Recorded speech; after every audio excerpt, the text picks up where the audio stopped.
पाहत आहोत विश्वविनायक न्यूज, ग्रामीण जनतेचा बुलंद आवाज।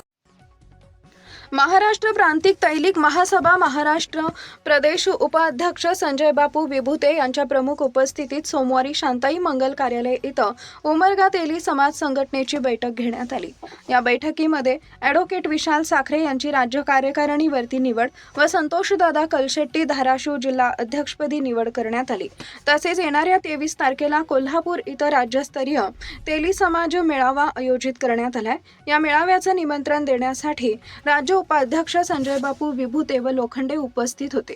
कार्यक्रमाचे अध्यक्ष म्हणून सिद्धप्पा घोडके, प्रमुख उपस्थिती ॲडव्होकेट विशाल साखरे, शिवानंद कलशेट्टी, संजय कलशेट्टी, माजी सरपंच युवक तालुका अध्यक्ष युवराज साखरे, कपिल नवगिरे, रविकिरण अंबुसे, सदाशिव रोकडे, राजकुमार अंबुसे, इंद्रजित मेहत्रे, मोहन टोंपे, तालुका उपाध्यक्ष बाबूराव कलशेट्टी, तालुका उपाध्यक्ष प्रवीण अंबुसे, धनराज कलशेट्टी, शिवकुमार दळवी, युवक तालुका अध्यक्ष स्वस्तिक कलशेट्टी, महेश लुटे, विजय कलशेट्टी, राजकुमार कलशेट्टी, दत्ता मेहत्रे, नितीन शिडोळे, प्रकाश कलशेट्टी, दिलीप कलशेट्टी, दयानंद साखरे आदी मान्यवर तेली समाज बांधव मोठ्या संख्येने उपस्थित होते।